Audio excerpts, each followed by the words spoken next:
Good evening friends, कैसे हो आप लोग। I hope you are well and taking the enjoy of the study.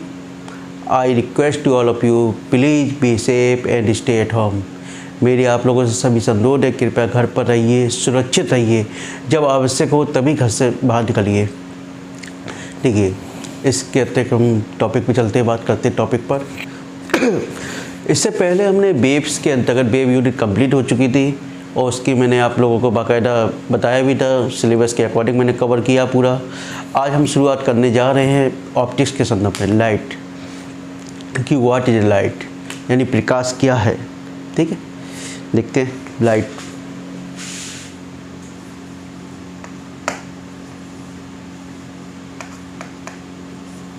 प्रकाश क्या है, देखो समझ लो पहले।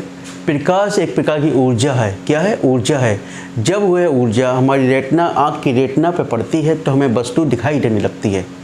क्या दिखाई देने लगती है? वस्तु दिखाई देने लगती है। यानी कि आपसे कोई पूछे प्रकाश क्या है, तो प्रकाश एक प्रकार की ऊर्जा है। जब वह अपने हमारी आँख की रेटिना पर पड़ती है तो हमको वस्तु दिखाई देने लगती है। समझ आ गया? प्रकाश की कैरेक्टरिस्टिक देख लीजिए। प्रकाश के लिए क्या किसी माध्यम की आवश्यकता नहीं पड़ती है। प्रकाश एक सरल रेखा में गति करता है।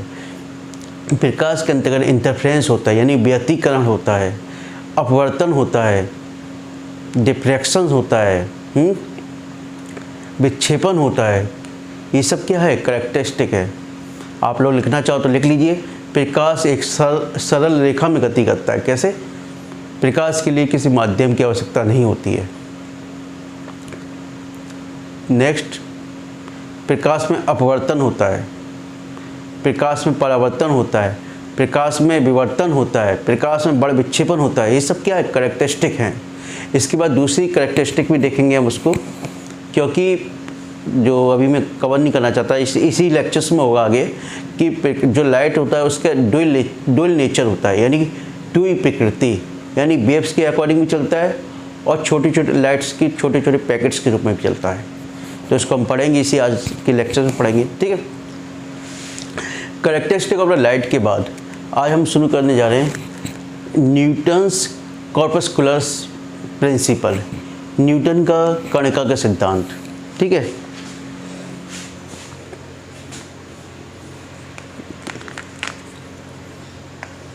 न्यूटन्स कॉर्पस्कुलर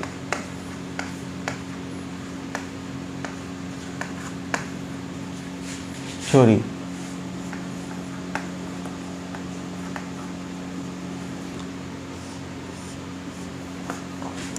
न्यूटन का कणिका, न्यूटन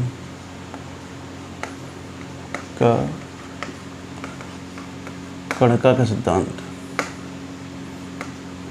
कणिका का सिद्धांत।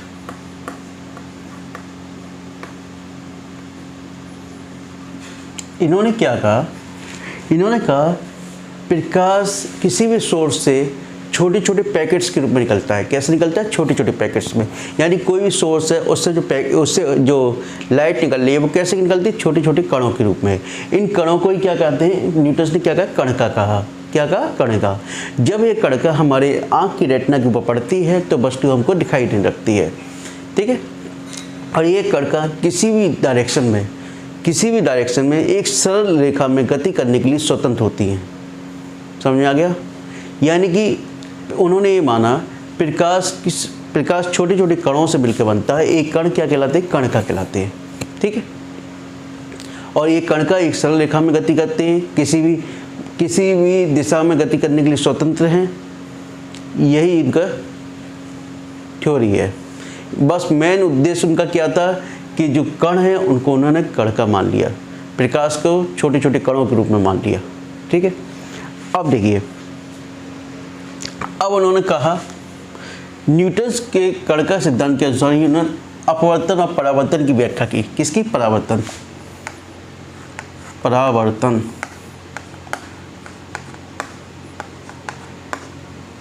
लिख लीजिए, प्रकाश का परावर्तन, reflection of light.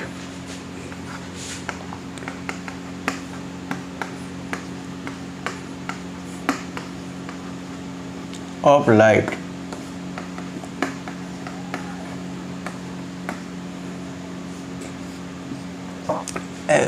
According to the Newton's, ठीक है, यानी न्यूटन के अनुसार प्रकाश का परावर्तन, न्यूटन ने एक परावर्तक, देखिए समझ लो पहले, एक परावर्तक पृष्ठ, इधर बना दूँ, नीचे बनाता हूँ,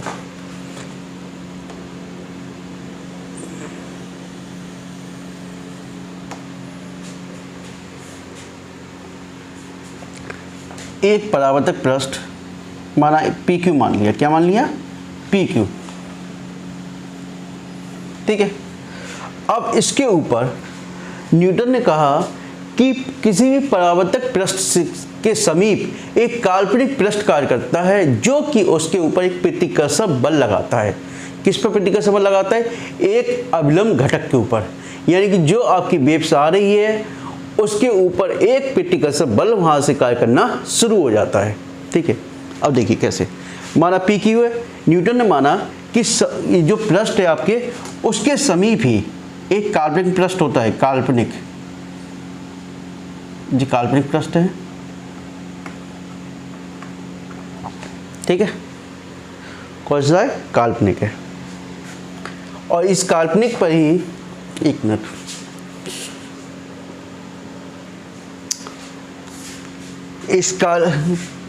इस काल्पनिक पर ही, देखिए काल्पनिक पर ही क्या है आपका प्रतिकर्षण बल कार्य करता है, यानी इस PQ, इसको ये मान लेते हैं हम AB, क्या मान लेते हैं, AB। इस PQ के सापेक्ष कोई सा भी एक काल्पनिक पृष्ठ है, ठीक है। इस जब भी कोई प्रकाश की तरंग आती है तो प्रकाश की तरंग जब आएगी इसके समीप आने को होगी तो काल्पनिक पृष्ठ पर इसके कारण, PQ के कारण, किसके कारण समझ लो पहले, PQ के कारण एक प्रतिकर्षण बल कार्य करने लगता है। क्या कार्य करने लगता है, प्रतिकर्षण बल, यानी रिफ्लेक्शन फोर्स, ठीक है, एक प्रतिकर्षण बल कार्य करने लगता है और वह उसके अवलंब, प्रकाश के अवलंब घटक को, क्या हमेशा रखिए, जो प्रतिकर्षण बल कार्य करता है वो प्रकाश के अवलंब घटक यानी परपेंडिकुलर जो कंपोनेंट होता है उस पर ही कार्य करता है, हॉरिजॉन्टल के ऊपर नहीं कार्य करता है। इसको फिगर के द्वारा मैं समझा रहा हूँ। देखिए PQ है, अब माना प्रकाश की वेव्स आ रही है,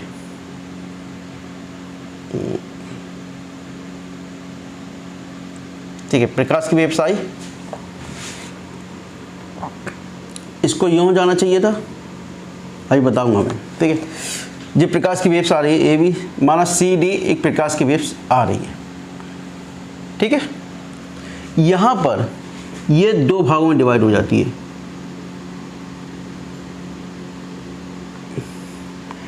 इसको ABCD EF, एक E में और एक F में, किसमें, E में और F में।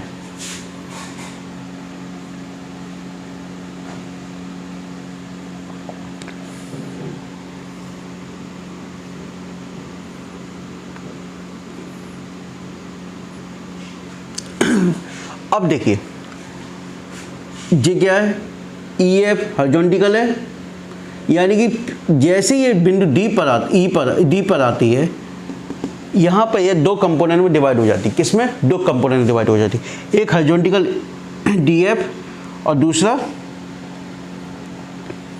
नीचे मान लेते हैं इसको CD, इसको माना हमने C, माना यहाँ D बिंदु है, ठीक है, D, और इधर E, दो कंपोनेंट डिवाइड हो गई, एक DF में एक DE में।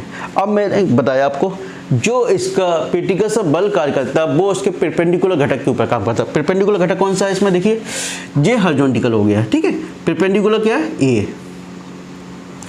अब परपेंडिकुलर घटक से हमेशा इसको, जो डायरेक्शन थी इसकी सीधी, इसको दूर ले जाने की कोशिश करती है। किसको दूर ले जाने की करती है, प्रतिकर्षण बल उसको परपेंडिकुलर घटक को उससे दूर ले जाने की कोशिश करती है, अवलंब घटक को, ठीक है। जब इसको दूर ले जाने की कोशिश करेगी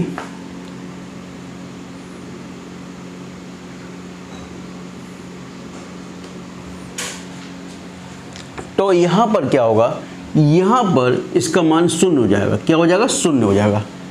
शून्य होने के पश्चात जब प्रतिकर्षक बल का मान शून्य, यहाँ पर अवलंब घटक का मान शून्य हो जाएगा, लेकिन प्रतिकर्षक बल अभी भी कार्य कर रहा है।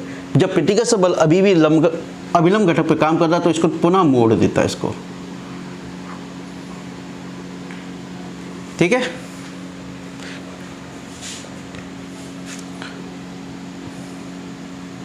और यह फिर दोबारा से दो भागों में डिवाइड,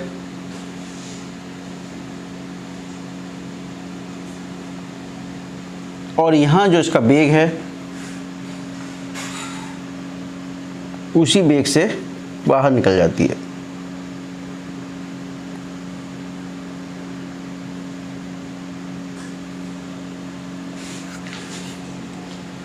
देखो समझो पहले,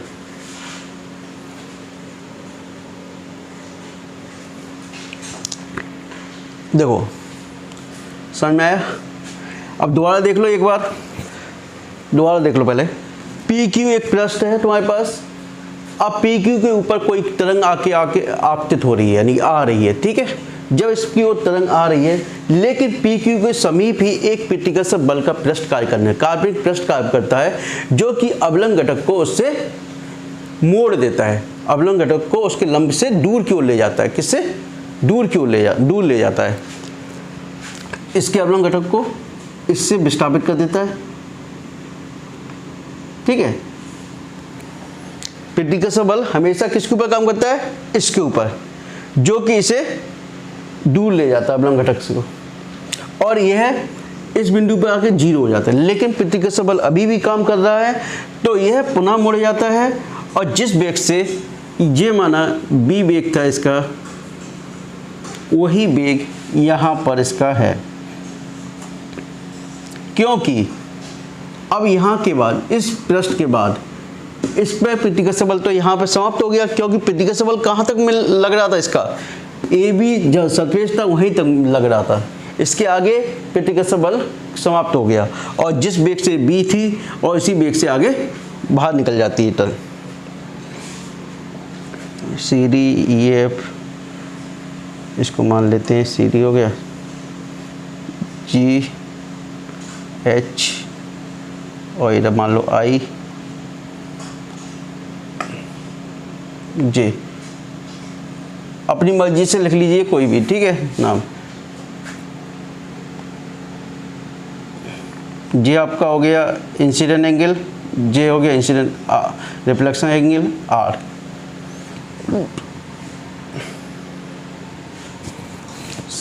ठीक है, अब देखिए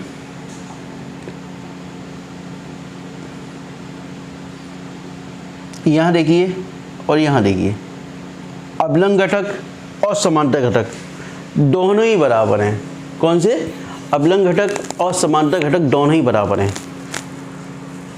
तो देखिए यहाँ भी है समांतर घटक, देख लें, माना डी एफ के डी एफ समांतर घटक बराबर समांतर घटक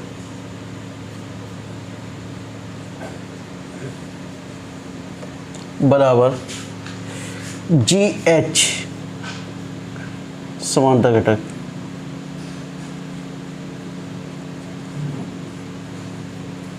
ठीक है, तो क्या हो गया? B sine I equal to B sine R. B से बी कैसे कर दो? Sine I equal to sine R. इसी प्रकार से D E equal to G I. क्या है? डी ई लंबवत D equal to G I. ठीक है, तो जी क्या हो गया? बी कॉस आई बराबर बी कॉस आर। तो कॉस आई बराबर कॉस आर, बी से बी कैंसिल करते हैं। ठीक है, कॉस आई बराबर कॉस। ठीक है, या आई इक्वल टू आर कह सकते हैं इसको हम। अब देखो दोबारा समझ लो ब्रीफ में। माना न्यूटन ने क्या बताया? एक पृष्ठ है, जिस पर कोई तरंग आके आपतित होती है, ठीक है, आपतित होती है तो वहीं से तो परावर्तन होगा। लेकिन जब आपतित होती है तो उससे पूर्व ही जिस पृष्ठ पे आपतित होना है, इंसिडेंट होना है, उससे पूर्व भी एक काल्पनिक पृष्ठ काम करता है। उस काल्पनिक पृष्ठ पे वो तरंग दो भागों में डिवाइड हो जाती है, एक हॉरिजॉन्टल एक वर्टिकल, दो भागों में डिवाइड हो गई। और जो प्रतिकर्षक बल कार्य करेगा वो क्या करेगा, उसको प्रतिकर्षक बल उसको अवलंब घटक के ऊपर कार्य करता है। किसके ऊपर काम करता है? अवलंब घटक के ऊपर, यानी परपेंडिकुलर जो कंपोनेंट है उसके ऊपर काम करता है। जब अवलंब घटक के ऊपर काम करता है वो उसको उस पृष्ठ से दूर ले जाने की कोशिश करती है। किससे करती है?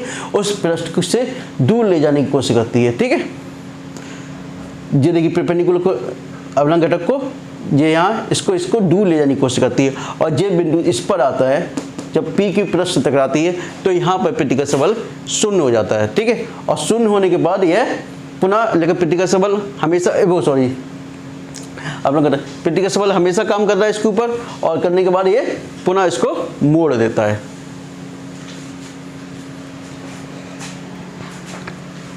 यहाँ क्या देखिए, अवलंब घटक का मान शून्य हो जाता है। ठीक है, नहीं आ रहा, दोबारा मैं रिपीट कर देता हूँ। देखो डायग्राम से, P और Q एक पृष्ठ है। ठीक है, इसके ऊपर एक काल्पनिक पृष्ठ काम करता है, काल्पनिक पृष्ठ काम करता है AB। माना कोई तरंग C है, B वेग से PQ की ओर आ रही है, लेकिन काल्पनिक पृष्ठ AB पर टकराती है। AB पर आके दो घटकों में डिवाइड हो जाती है, एक DF और एक DE। दो घटकों में डिवाइड हो गई, DF और DE दो में डिवाइड हो गई। और यह अवलंब घटक इसको इससे दूर ले जाने की कोशिश करता है, इस पृष्ठ से दूर ले जाने की कोशिश करता है। और यहाँ पर अवलंब घटक का मान शून्य हो जाता है। क्या हो जाता है? शून्य हो जाता है।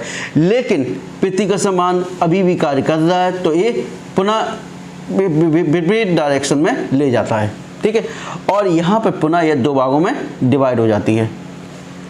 जब दो भागों में यहाँ पर पुनः डिवाइड हो जाएगी तो फिर जैसी ए बी पृष्ठ को क्रॉस करेगी, अपने बी वेग से पुनः आगे निकल जाएगी, बी वेग से पुनः आगे निकल जाएगी। और जो परपेंडिकुलर और हॉरिजॉन्टल कंपोनेंट है उसके, वो स्वयं इसके बराबर रहेंगे। लेकिन एंगल क्या? यह एंगल ऑफ रिफ्लेक्शन रहेगा, यह एंगल ऑफ द इंसिडेंट रहेगा, I और R। ठीक है, तो cos I equal to sin I equal to sin R और cos I equal to cos R। ठीक है, और इसलिए हम इसको क्या बोल सकते हैं? sin I equal to R। क्या बोल सकते हैं? Angle of incident equal to angle of reflection. ठीक है, बस अब देखिए यहां इसका अवलंब घटक का मान कितना था? 0। अब देखिए, अब मैं देखता हूं रिफ्रैक्शन।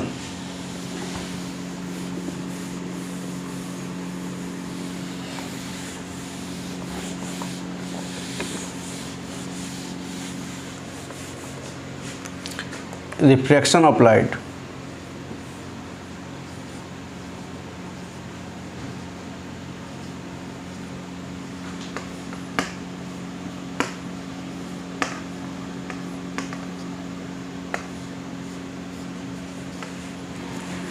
देखिए रिफ्रैक्शन ऑफ लाइट क्या होता है, आपने पढ़ा होगा, हाई स्कूल में भी पढ़ा होगा। प्रकाश का एक माध्यम से दूसरे माध्यम में जाने पर उसका विचलित हो जाना क्या कहलाता है? रिफ्लेक्शन ऑफ लाइट कहलाता है। यानी प्रकाश का एक माध्यम से दूसरे माध्यम में जाना या उसका दूसरे माध्यम में जाकर विचलित हो जाना क्या कहलाता है? रिफ्रैक्शन ऑफ लाइट, यानी कि अपवर्तन, प्रकाश का अपवर्तन।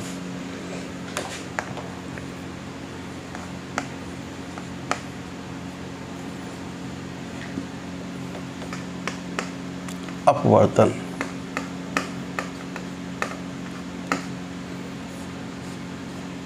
ठीक है, अब देखिए न्यूटन के अनुसार ही चल रहे हैं हम। माना पी एस एस डैश एक पृष्ठ है। ठीक है, और इस पर देखिए यहां सघन माध्यम है। सघन जानते हो ना, घना, डेंस सघन माध्यम है।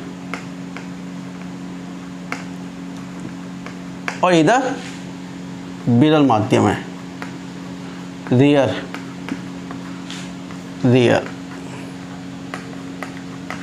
ठीक है,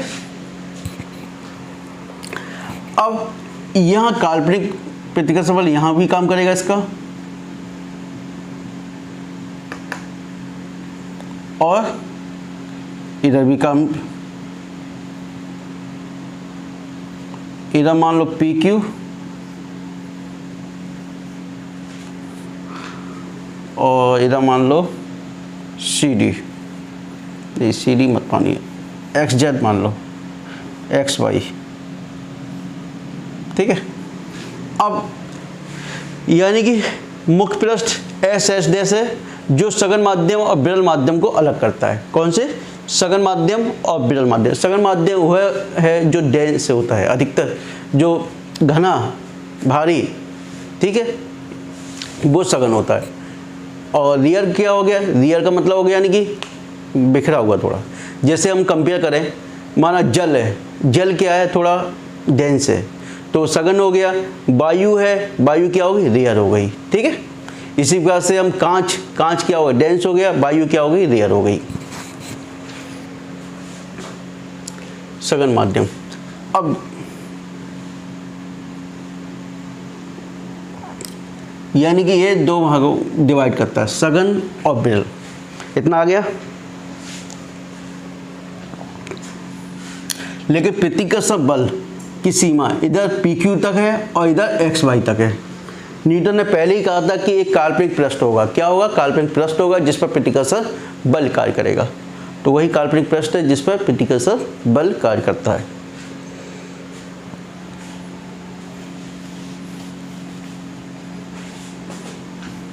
माना ए बी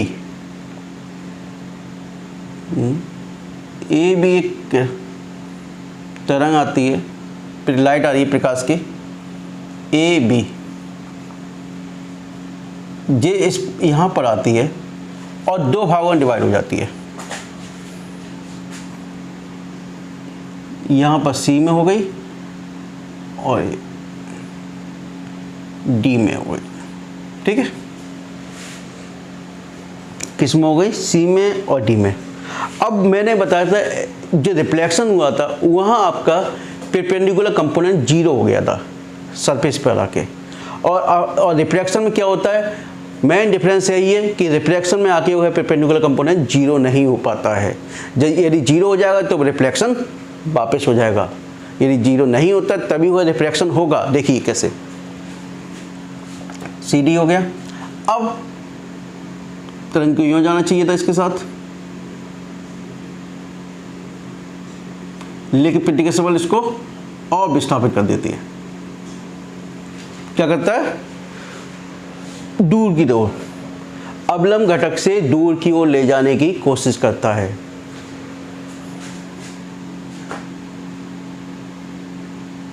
देखो मैं समझा देता हूं आपको इससे पहले। जी यो आनी चाहिए थी, यो, लेकिन अवलंब घटक इसको थोड़ा सा दूर विस्थापित कर देता है अवलंब घटक से, और ये यहाँ पर आ जाती है दूसरे उस पर।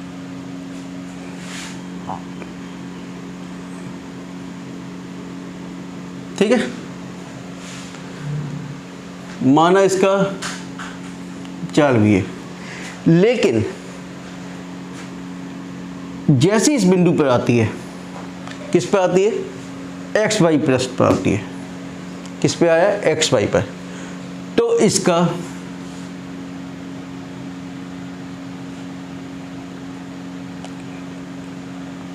बी सी पी डी हो गया, A B C D E, इधर ई मान लीजिए, इधर एफ मान लीजिए, ठीक है।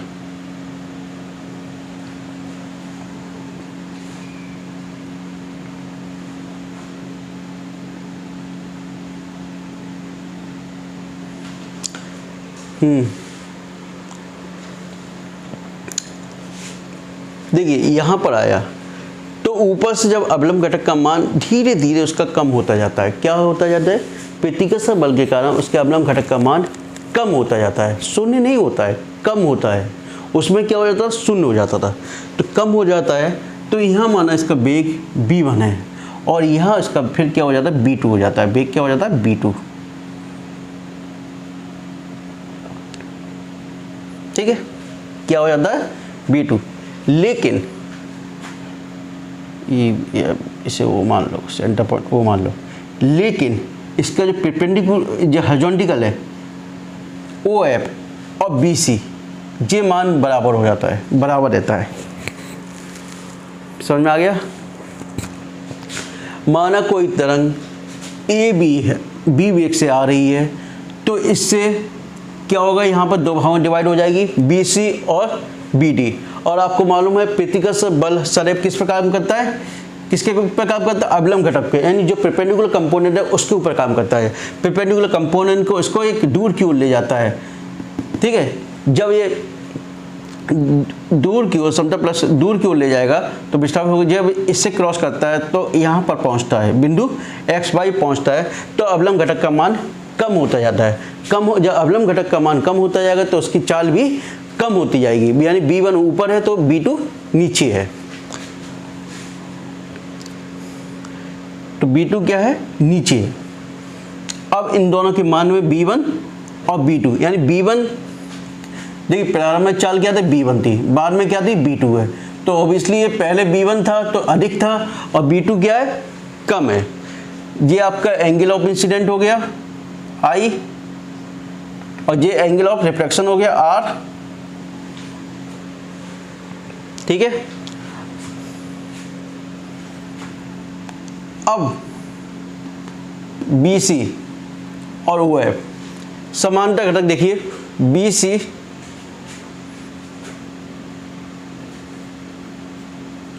समांतर घटक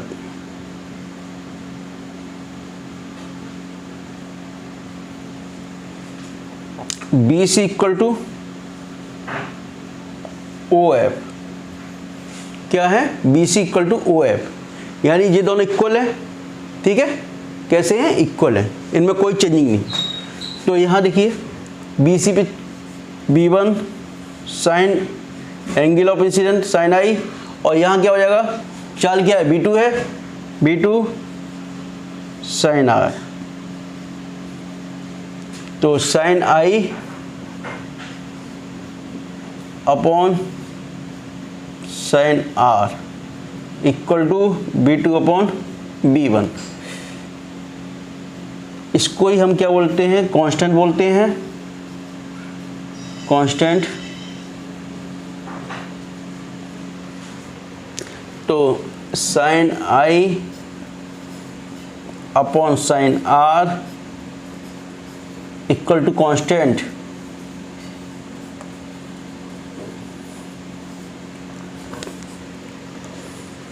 इसी को हम स्नेल्स का नियम बोलते हैं। क्या, स्नेल का नियम। अब मैं डिटेल में बताऊंगा स्नेल का नियम क्या है अभी, ठीक है।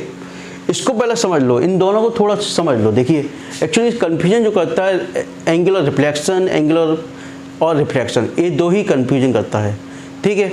रिफ्लेक्शन में आपको मालूम होना चाहिए अवलंब घटक का मान शून्य हो जाता है, और रिफ्लेक्शन में यानी अपवर्तन में अवलंब घटक का मान शून्य नहीं हो पाता है, ठीक है। यानी कि दोबारा मैं रिपीट कर दे रहा हूँ, यानी SS देश एक पृष्ठ है और इसके ऊपर PQ तथा XY दोनों काल्पनिक पृष्ठ हैं, ऊपर सघन माध्यम है, नीचे ये सघन माध्यम है और नीचे विरल माध्यम है, ठीक है। नीचे क्या है, विरल माध्यम है, ठीक है। अब जब कोई प्रकाश की तरंग बिंदु A यहाँ पर आती है, बिंदु B पर आती है, तो ये दो घटकों में डिवाइड हो जाती है, BC और BD में डिवाइड हो जाती है। हमेशा यार कि प्रतिकर्ष बल उसके अवलंब घटक पर कार्य करता है। अवलंब घटक को पृष्ठ से दूर ले जाने की कोशिश करते हैं, तो ये जब ये बिंदु EO पर आता है तो पुनः ये दो घटकों में विभाजित हो जाता है, लेकिन इसके चाल में कमी आ जाती है। किस में कमी आ जाती है, चाल में, प्रकाश की चाल, क्योंकि अवलंब घटक का मान कम होता जाता है, ठीक है। तो चाल में कमी आ जाती है, तो अब इसकी चाल क्या रह गई, B2 रह गई, ठीक है। और एंगल ऑफ रिफ्लेक्शन क्या हो गया, R हो गया इसका, ठीक है। तो यहाँ पर लेकिन इसके हॉरिजॉन्टल कंपोनेंट में कोई कमी नहीं आती। तो BC इक्वल टू OF, तो B1 sine I equal to B2 sine R, sine I upon sine R, B2 upon B1, जो sine I upon sine R बराबर क्या हो गया, कॉन्स्टेंट हो गया, ठीक है। अब देखिए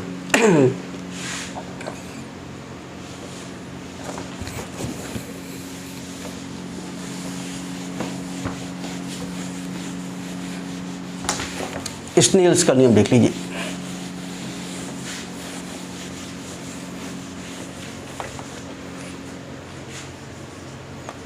स्नेल्स लॉ।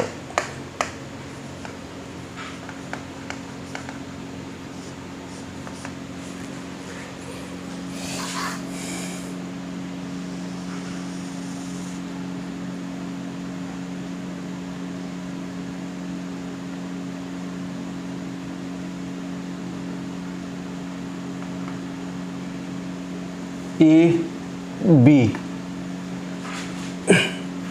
ये सघन माध्यम,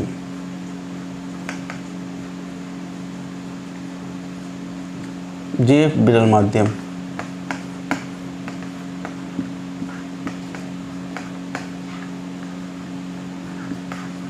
ठीक है, सघन माध्यम में और विरल माध्यम। अब यहां तुमने कंपोनेंट डाल दिया, अवलंब घटक, ये अवलंब घटक हो गया। ठीक है, ये भी। अब ये देखिए, इस तरंग को यूं आना चाहिए था। कैसे आना चाहिए था? सीधे सीधे आना चाहिए था। यानी ये भी कोई वेव है, लाइट की वेव, यानी लाइट प्रकाश की वेव है, जो यहाँ कोई इंसिडेंट होती है आपतन बिंदु। ठीक है, तो ये अवलंब बिंदु यानी इसका अवलंब है, इसके यहाँ आना चाहिए था, सीधे चलनी चाहिए थी। लेकिन जब प्रकाश सघन माध्यम से विरल माध्यम में जाती है तो वह अवलंब से दूर हट जाती है, यानी इसका कहाँ हो जाएगी? थोड़ी डिस्टेंस विस्थापित हो जाएगी, ये थोड़ी सी विस्थापित हो जाएगी, ये अलग दूर हटेगी। ठीक है, जब प्रकाश की तरंग एक माध्यम से दूसरे माध्यम में जाती है तो उसका विचलन हो जाना ही दूसरे माध्यम में क्या कहलाता है? अपवर्तन कहलाता है। लेकिन जब सघन माध्यम से विरल माध्यम में जाती है तो हमेशा वह अवलंब से दूर हटती है। ठीक है, दूर। ठीक है, तो ये एंगल ऑफ साइन आई, ये angle of refraction sine R. ठीक है, साइन आई अपॉन साइन आर। ठीक है, बराबर पहले माध्यम के सापेक्ष दूसरे माध्यम का अपवर्तनांक 1n2।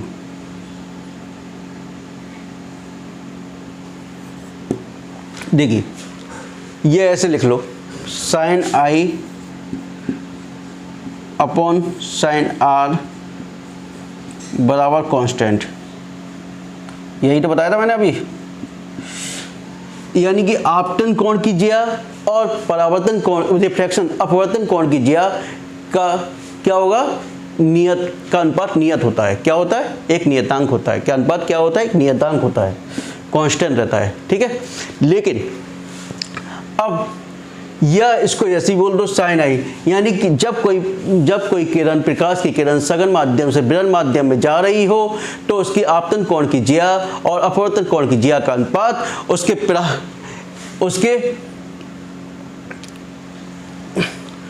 उसके सापेक्ष वेगों के या सापेक्ष अपवर्तनांक के अनुपात के बराबर होता है। अब मैं बताता हूँ कैसे होता है।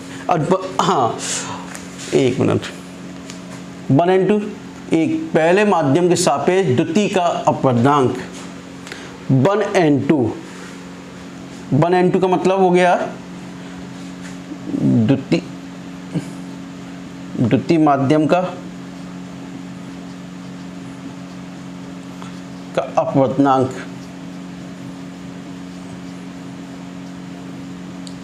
यानी refractive index of second medium, और प्रथम माध्यम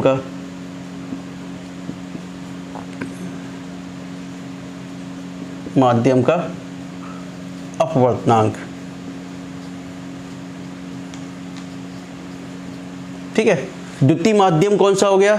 n। ये देखिए, यदि यहाँ n1 है तो ये n2 है, और ये क्या हो गया? साइन आई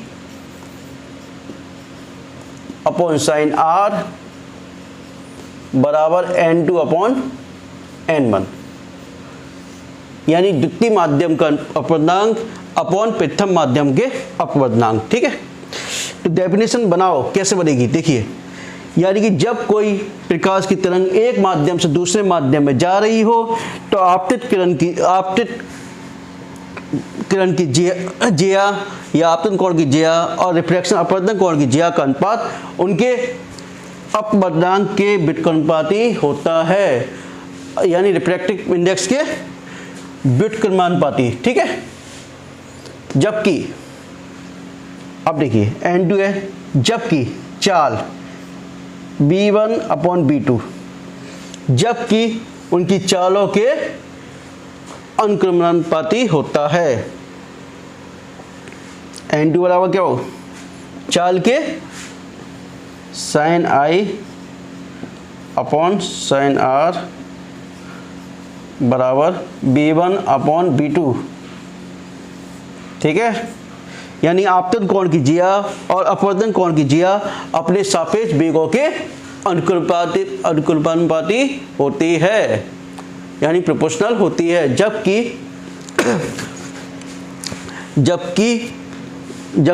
रिफ्रैक्टिव इंडेक्स अपवर्तनांक उसकी व्युत्क्रमानुपाती होता है। ठीक है, देखिए रिफ्रैक्टिव इंडेक्स अपोजिट हो गया है, रेसिप्रोकल, और ये अनुक्रमानुपाती। ठीक है, यही स्नेल का नियम है।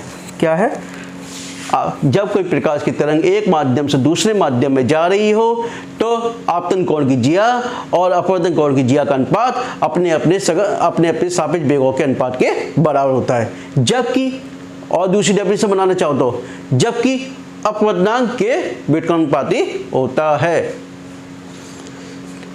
अब देखिए सघन माध्यम से विरल माध्यम में जा रहे थे तो ये दूर हट रही थी। ठीक है, लेकिन अब विरल माध्यम से सघन माध्यम कर दूं, मैं इसको क्या कर दूं, विरल माध्यम से सघन माध्यम कर दूं, इधर विरल कर दूं और ये सघन कर दूं, तो हमेशा जो आएंगे जे दूर जो जा रही है वो अवलंब की ओर झुक जाती है। क्या, अवलंब की ओर, यानी यहाँ निकलनी चाहिए थोड़ा और जी पास में आ जाएगी। कैसी आ जाएगी, पास में आ जाएगी। ठीक है, ठीक है, तो पास में आ जाएगी। समझ में आ गया। चलिए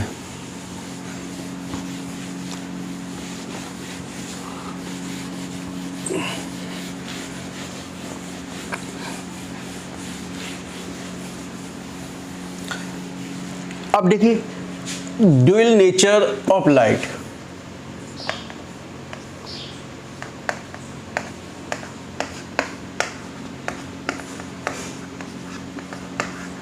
ऑफ लाइट,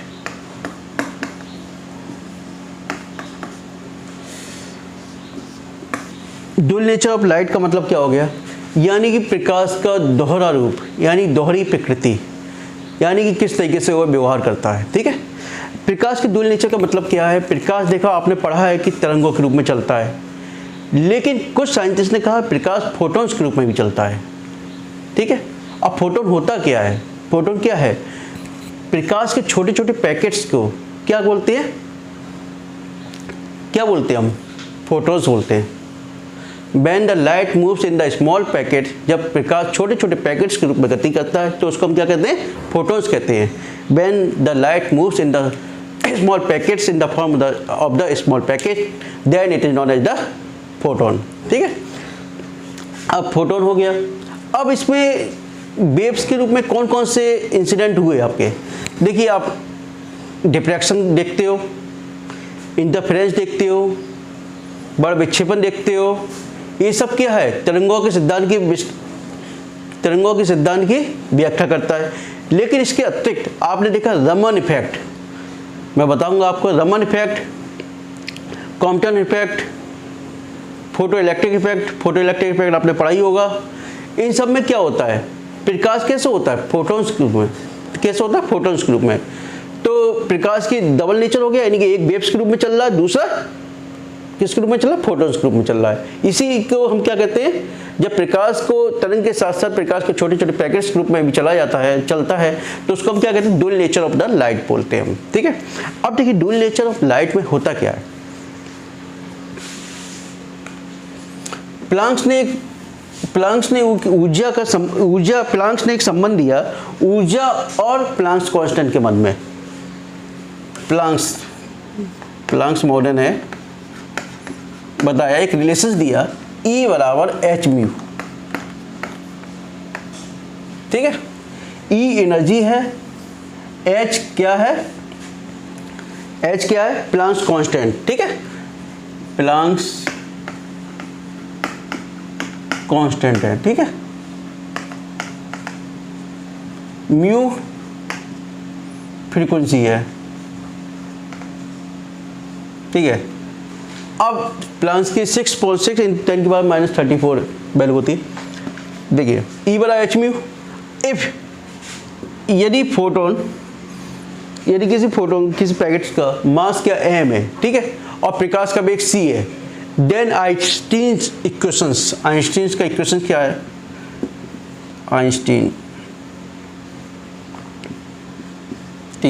इक्वेशंस, ई बराबर क्या होता है बेटा, एम सी स्क्वायर, क्या होता है, एम सी स्क्वायर, ई की जगह एम सी स्क्वायर रख दें। देखिए इक्वेशन फर्स्ट में E put the value of M C square, M C square बराबर एच म्यू, ठीक है।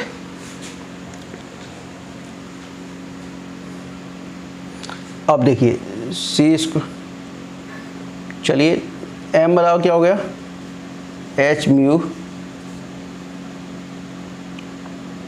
अपॉन सी स्क्वायर, ठीक है। अब मोमेंटम यदि किसी निकालना है किसी पार्टिकल का, तो क्या संवेग बराबर क्या होता है, द्रव्यमान इनटू वेग। वी नो दैट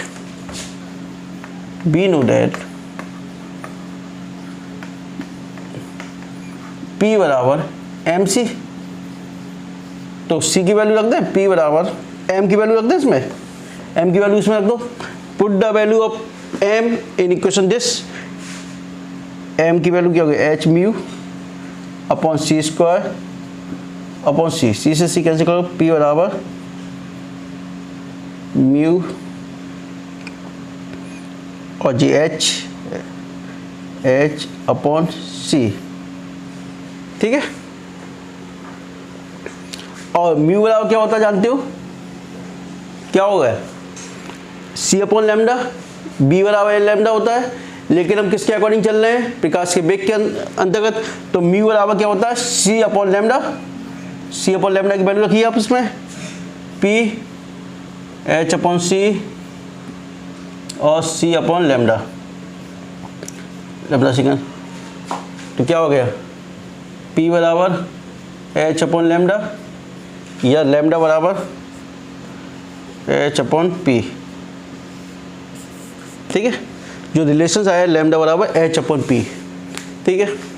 इसी के साथ इसमें मैग्निफिकेशंस रह गया चैप्टर पावर और लेंसेज के बारे में, ठीक है, पावर के बारे में, तो इसको मैं नेक्स्ट वीडियो में कोशिश करूँगा, ठीक है।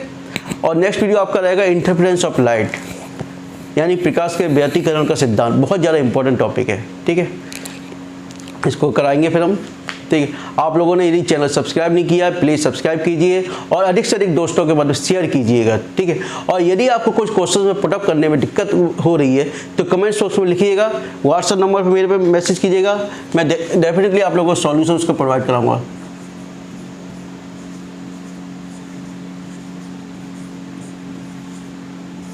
ठीक है। Okay, thank you.